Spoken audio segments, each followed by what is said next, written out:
Luc et Julie de GV Paris Créative. J'espère que vous allez tous très bien. Pour ma part, la forme aujourd'hui, une vidéo qui n'a strictement rien à voir avec ce que vous voyez d'habitude sur la chaîne YouTube, mais justement c'est ça qui est cool. Premièrement, si vous entendez du bruit, arrêtez, c'est parce qu'il y a eux qui courent et il y a eux là-bas qui mangent.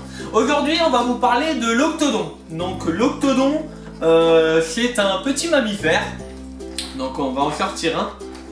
Donc ils s'appellent tous Patrick chez moi, donc voilà. Donc... Non, il y en a un qui s'appelle Georges. Oui, il y a Georges, et donc j'en ai 5, hein. Il y en a aussi là-bas, vous les voyez pas, on a décidé d'en prendre 2 aujourd'hui. C'est des petits mammifères. Vous voyez, je vais te laisser un peu expliquer qui est appréciable chez eux, qu'est-ce que t'aimes, qu'est-ce qu'ils mangent, tout ça. Alors. J'aime pas quand ils font les fous, parce qu'ils me font toujours peur. C'est une bestiole qui est assez sympa déjà parce qu'elle est facilement manipulable. Enfin, une fois qu'on les a un minimum apprivoisés, puisqu'en animalerie ils sont pas forcément toujours apprivoisés. Et chez les éleveurs non plus, il faut prendre un petit peu de temps pour les apprivoiser. Par exemple, vous avez constaté que le blanc est un sauvage. Il n'est pas forcément apprivoisé, on a un petit peu de mal. C'est pour ça qu'on les a sortis d'abord. Après, c'est un animal qui est assez sympa parce que ça bouge tout le temps. C'est... Dans les terrariums qu'on regarderait, ils ont des branches partout. On vous fera des petites coupures vidéo avec leur terrarium, tout ça, tout ce qu'on a pour eux, quoi. Ah, c'est un animal qui vit en groupe, donc il en faut jamais un tout seul, hein, sinon il dépérit. Bon, il n'en faut pas un tout seul, nous on en a un tout seul, mais c'est parce qu'il a tabassé un de ses copains, donc pour l'instant on va dire qu'il est puni. Il est en quarantaine surtout. Voilà. En fait, si vous voulez, nous on en avait 3 et 2 ensemble, donc jamais tout seul, hein.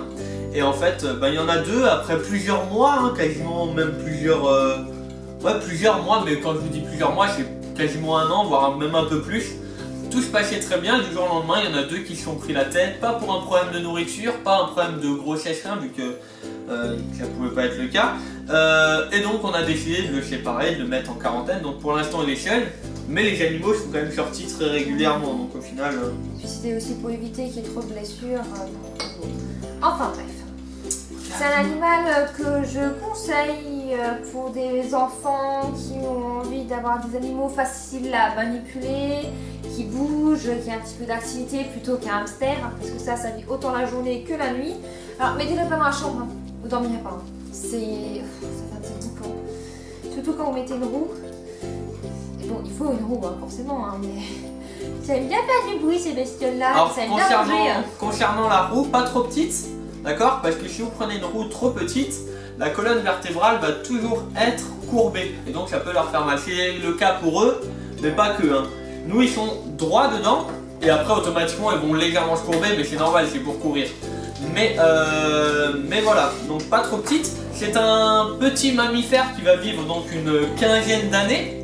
Donc en ce qui concerne les couleurs, vous pouvez en trouver des bruns, des blanc beige, on va dire, ce qu'on appelle des panachés. Vous pouvez en trouver des gris, on les appelle les octodons bleus, d'accord. Donc le nom scientifique c'est octodon d'aigu.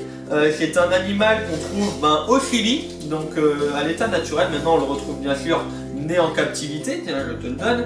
Voilà un exemple de roues qui peuvent très bien fonctionner. Évitez les roues en plastique qui vont vous les déglinguer, et évitez aussi les roues avec que des barreaux. Il faut vraiment en fait s'adapter à l'animal, parce que nous on en a à barreaux, d'autres sans barreaux. Pourquoi? Parce qu'il y en a, ils vont vraiment s'accrocher dedans, donc ça peut être dangereux pour leurs pattes, et d'autres pas du tout. Donc il faut vraiment s'adapter. Nous on regarde, si on voit qu'ils galèrent un peu, on change et on s'adapte. Donc ça c'est déjà un conseil que je vous donne. En ce qui concerne son alimentation, donc vous allez trouver plein de choses différentes. Vous allez trouver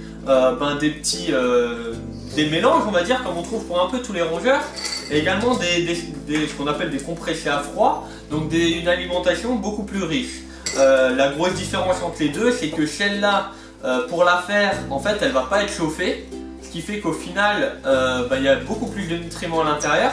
Celle-là, ils vont la chauffer pour donner des formes plus ou moins particulières, mélanger le tout, ce qui fait qu'il y a beaucoup moins de nutriments. Pour notre part, on donne en majorité du compressé à froid, donc, et tout ce qui est... il se balade avec la nourriture, là, il est content. Et tout ce qui est mélange, ça va plus être tout ce qui est friandise, d'accord? Donc c'est vraiment ce que nous on fait, ce qu'on vous propose, ce qu'on vous conseille. Je tiens quand même à dire que ce soit... Bah voilà, t'as perdu la bouffe. Tiens, t'en as d'autres là. Tiens, Loulou. Tiens, regarde. Oh, moi j'ai. Un de ces jouets pour finir par terre. Allez, C'est en même déjà temps. arrivé d'ailleurs. Donc, en ce qui concerne. Je sais même plus ce que je voulais dire. Ah oui!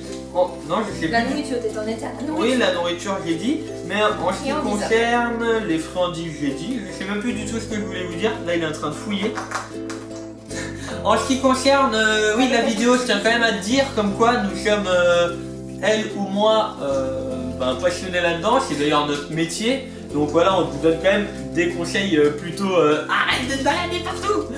Des conseils quand même plutôt corrects. Hein. Je tiens quand même à dire que bon, ça fait pas depuis hier qu'on fait ça. Ça fait pas mal d'années. Pour ma part, ça fait 6 ans. D'accord, plus de 6 ans. Et pour toi, longtemps aussi. Voilà, ça fait longtemps.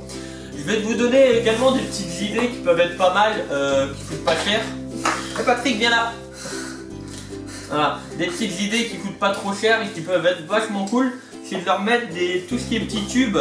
Alors là, bien sûr, ils vont peut-être pas aller dedans. Mais des petits tubes. Alors, les tubes de papier toilette, ils vont les ronger. Je sais pas s'il y a un exemple là d'un qui est défoncé. En général, on les jette. Des tubes de gros rouleaux de tissu ou autres, beaucoup plus durs. Donc là-dedans, ils vont passer. Voilà, c'est des petites idées qu'on peut avoir. En ce qui concerne les friandises qu'on peut trouver, on peut trouver vraiment de tout. Faut savoir que c'est un animal qui est en grande partie granivore, d'accord? Il est très peu frugivore, mais il va également manger plein de petites choses, des petits insectes, même dans la nature, donc vous voyez qu'on peut vraiment lui donner un peu de tout. Il adore la luzerne, enfin du moins les nôtres. Tiens. Il en a déjà. Ah, il en a déjà un. Et lui, Oui, il préfère quoi, la luzerne ou il s'en fout aussi? Bon, il adore la luzerne, donc voilà. Je vous présente ces individus sur ma chaîne parce que je pense qu'il est en train de faire un marathon là. Parce que voilà, je trouve que c'est important que je vous partage un peu toutes mes bêtes. Je vous présente tous mes reptiles, tout ça. Et c'est surtout aussi pour prouver, que ce soit pour son cas à elle ou à moi, comme quoi on peut très bien aimer les reptiles et très bien aimer les jeux de bêtes qui est à côté. Alors bien sûr, je ne les maintiens pas du tout dans la même pièce. Là on a nos rongeurs, nos poissons, tout ça, et on a vraiment une pièce reptile, parce que sinon automatiquement au niveau des odeurs, pour les reptiles, un reptile qui mange potentiellement des rongeurs, c'est pas agréable du tout pour lui d'avoir l'odeur en permanence de la nourriture. Voilà, donc après, comme dit, moi mon avis personnel c'est que c'est vraiment des bêtes qui sont trop cool, j'adore, franchement j'adore. Vous pouvez mettre même plusieurs mâles ensemble, ils vont s'entendre en général. Dans la vie, dans la nature, il faut savoir que c'est un animal grégaire, donc qui vit en communauté. Et donc il y a plusieurs mâles et plusieurs femelles, dont un mâle dominant. Je sais pas si tu avais des choses à rajouter. Après, c'est un animal qui est assez sympathique pour des enfants. Par exemple, bon, il faut une installation assez conséquente, je l'avoue. Mais par rapport à des gerbilles où la queue peut être un peu... D'ailleurs, je vois, aussi. Hein. Mais par rapport à manipuler, par rapport aux hamsters qui sont plutôt nocturnes, c'est-à-dire qu'ils vivent la nuit, le todon il peut aussi bien vivre la journée que la nuit. Donc c'est un animal qui est très intéressant parce qu'il bouge tout le temps, il est toujours actif. La seule chose qui pourrait être un petit peu embêtante, c'est ses petites griffes. Donc quand ils n'ont pas l'habitude, c'est un petit peu mal aux mains. Après, on peut les sortir le soir, j'ouvre le terrain, ils sont sur le canapé. Il faut juste que je fasse attention qu'ils ne descendent pas du canapé. Comme ça a été le cas un matin où j'ai oublié de fermer le terrain. Voilà, et que monsieur a retrouvé les octodons dans la chambre. Mais bon, après, ça se barre pas trop encore, ça bouge pas trop les câbles. Enfin, on n'aura jamais laissé l'occasion de bouffer les câbles non plus. Hein. Ah, tiens, dommage. Donc vous voyez comme quoi, ouais, c'est vraiment pas... C'est un de mes animaux préférés. Voilà, une bête que j'aime bien. Voilà. Vous voyez, ça aime bien courir, mais c'est pas franchement méchant. Beaucoup de gens connaissent pas l'octodon, c'est vraiment un animal qu'on trouve pas encore énormément, enfin qu'on trouve pas énormément. On va trouver beaucoup les hamsters, les gerbilles de plus en plus, tout ça. Mais l'octodon, on en trouve vraiment très peu, enfin du moins c'est ce que moi je trouve, alors que c'est un animal qui au final peut être très sociable, la preuve. Hein.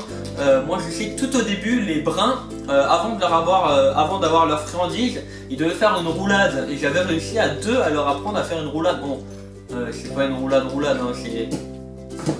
Voilà, ils tombaient, mais au moins ils essayaient. Et donc ils avaient leur friandise, donc c'était assez comique. Après, bien sûr, une fois qu'on en a un peu plus ou autre, on leur apprend toujours, mais c'est plus dur de garder des petits numéros de tir, on va dire, comme ça.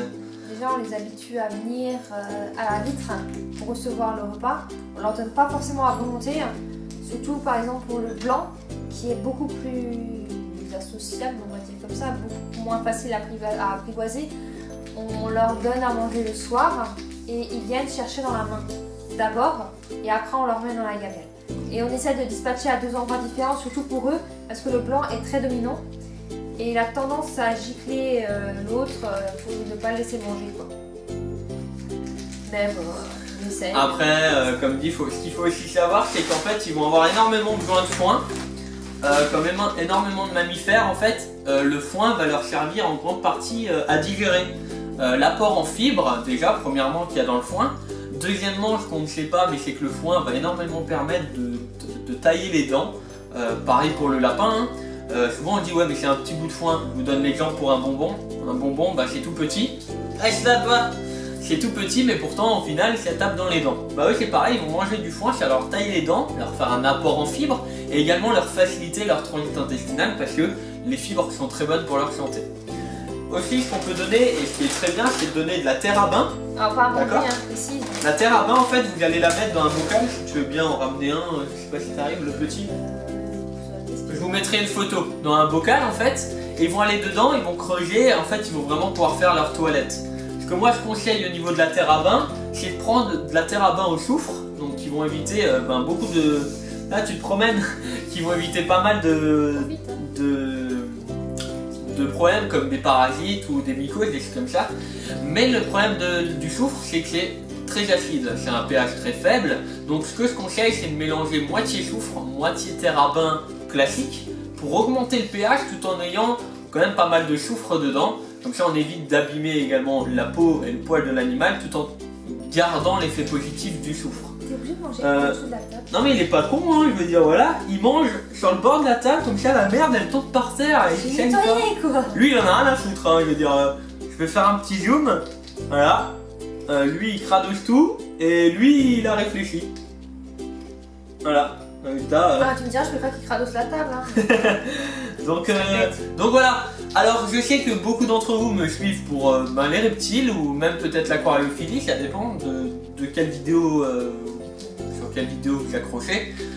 Mais bon, je pensais aussi que c'était important de vraiment partager un peu toute ma passion pour les animaux en globalité. Là-bas, j'ai des axolotes, j'ai des phasmes, enfin j'ai des insectes, j'ai des reptiles, j'ai des poissons, j'ai plein de choses. Et puis voilà, comme j'avais dit, j'aimerais bien un peu varier le contenu de la chaîne. Je ne vais pas faire ce genre de vidéo tout le temps. C'était aussi pour faire une vidéo en présence de madame, parce qu'il y a beaucoup d'entre vous qui me disent « C'est quand qu'on voit Julie ?» Il a fait cacher la tronche. Tiens. Alors, il faut savoir que tout ce qui est petits mammifères, c'est plutôt mon truc. Donc les octodons, c'est moi qui m'en occupe la majeure partie du temps et qui les nettoie d'ailleurs. Monsieur n'est pas trop fan de ça. Hein. Nettoyer les octodons? Non, ouais. Moi je suis plus entretien reptile. Voilà. En général, mais bon. Si je peux plus tard, ce serait aussi d'avoir une pièce avec mes bébêtes, c'est-à-dire octodons. J'aimerais aussi quelques chinchillas qui peut être sympa. Les jarvis. J'adore les jarvis. C'est trop cool les jarvis. Ça demande quand même pas mal de place et pour l'instant l'appartement est bien peu petit. Donc tout ce qui est jarvis. Après il n'y a pas forcément d'autres bestioles, mais lapin, cochon d'Inde, j'ai déjà. Hamster, je suis un peu moins fan. Bon, à part Louloute que j'ai donné à ma soeur. Mais voilà. Il y a juste un petit mammifère qu'on peut trouver en animalerie que je n'aurais sûrement jamais, c'est le furet. Petit mammifère. Oui, ça c'est conseillé comme un petit mammifère. Bon là on sort un peu du sujet. C'est la seule chose que j'aurais pas. De base. Lui il aime bien tourner là. Bon bah voilà les amis, je pense qu'on a fait le tour globalement, on a fait une belle petite vidéo. Bien sûr entre temps je vais rajouter des petites images au montage, je vais faire une vidéo après sur notre batterie avec tous les petits. Pourquoi le rapport à sa batterie? Ouais, on pourrait faire comme ça avec les... En fait on le mettrait comme ça. Et maintenant tu dois apprendre à shoot. Non. Allez, les shots. Là il en a rien à foutre, il bouffe. Il bouffe. Bon bah voilà les amis, j'espère que cette petite vidéo vous aura plu. Comme dit, c'est vraiment une vidéo hors du commun sur ma chaîne. Enfin, hors du commun, qui sort de ce que vous voyez d'habitude. Mais je pense que beaucoup d'entre vous me suivent pour ma façon de faire les vidéos. Le contenu que je propose qui est quand même assez varié. Ça va peut-être intéresser d'autres personnes qui sait, je sais pas du tout. J'espère en tout cas que cette vidéo vous a plu. Moi aussi. Je te demande si tu as quelque chose à rajouter. Non, si vous avez d'autres questions, d'autres attentes, savoir comment les accueillir, quoi les prendre, les tailles, ce genre de choses un peu plus techniques, n'hésitez pas à poser des questions dans les commentaires. Même s'il est plus reptile, il est capable d'y répondre quand même. Bien sûr. Ça fait 6 ans, il faut savoir quand même que ce soit de son côté ou de mon côté, on travaille les deux dans le milieu, mais vraiment dans le milieu, on côtoie ces bêtes tous les jours, mais vraiment tous les jours, même le dimanche, hein, la preuve. Donc on connaît très bien leur durée de vie, leur maintenance, encore il y a des problèmes de santé, parce que ce soit elle qui a un niveau en biologie animale qui est très élevé, ou moi qui ai fait des études dans le milieu des animaux, qui a quand même un bon niveau, et elle aussi, on pourra vous aider, du moins on essayera, après bien sûr on peut pas tout savoir toujours. Voilà, en attendant je vous souhaite à tous, on vous souhaite à tous une très bonne journée et une très bonne soirée, ou une très bonne soirée, une bonne semaine ou un bon week-end. A très bientôt, c'était Luc et... Mais non mais tu dis c'était Luc et Gulli de J'aime les Paris Reptiles. Non ça c'était pas la fin en fait. Ciao tout le monde.